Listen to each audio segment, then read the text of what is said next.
Well, welcome back to Good Day Columbia, folks. The Old Maid and the Thief are taking over USC's campus this week. We're talking about the arts this morning. The opera at USC will be celebrating the 100th anniversary of Menotti's birth with some of his most famous work. Joining me this morning with all the details, Schlaefer and Alex Cammerota of USC. Thank y'all so much for coming in this morning. Morning, Janet. You going to sing for us in a minute?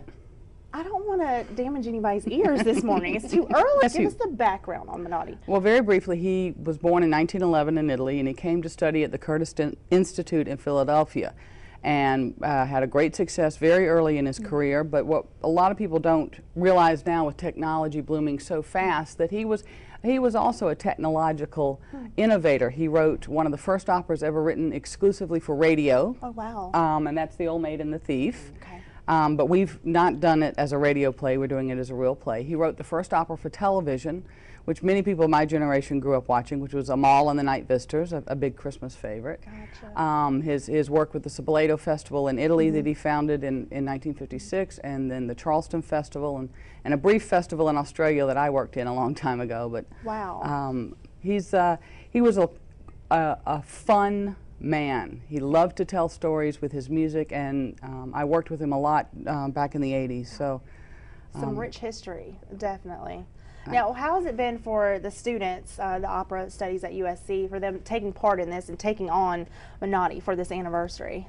I think it's been a very special experience for everybody, seeing as that she has worked closely with Menotti himself, to really get to see inside of his head. And we have a fantastic cast featuring our guest artist, Janet Hopkins, who is a veteran of the Metropolitan Opera.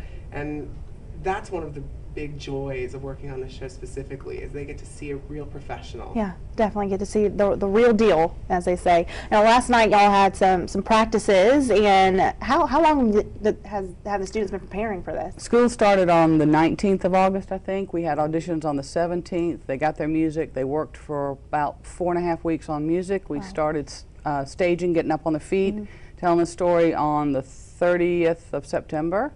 So just about a month. Not a lot of time, but with fall break in the middle of there too. Wow. So they've been working hard, definitely. Yes, they have. Well, give us the rundown when people can check out the opera at USC and their performance coming up this weekend. Our performances are Friday, Saturday at 7:30 and 3 o'clock. Sunday at Drayton Hall, just across the street from the Horseshoe. Parking is always an adventure at USC. Oh, yes. Our tickets are very reasonable, $20 for adults, $15 for seniors, USC faculty, and $5 for students. Awesome. And the performances run about a little over 2 hours. Okay. And we have some tickets left. You can buy them at the door or by calling 777-0058. Perfect. And there's actually an opportunity to meet the cast opening night, right? We have a small reception right afterwards, and the fun. cast will be out there with a little nosh for everybody. Fun stuff. Well, thank you, Alex. Thank you, Ellen, so much for coming in this morning and sharing us the Come opera sing with at us USC. sometime. I might try. I'll see what I can do. All right. All right, folks, stick around. I'm going to work. Good Day Columbia is back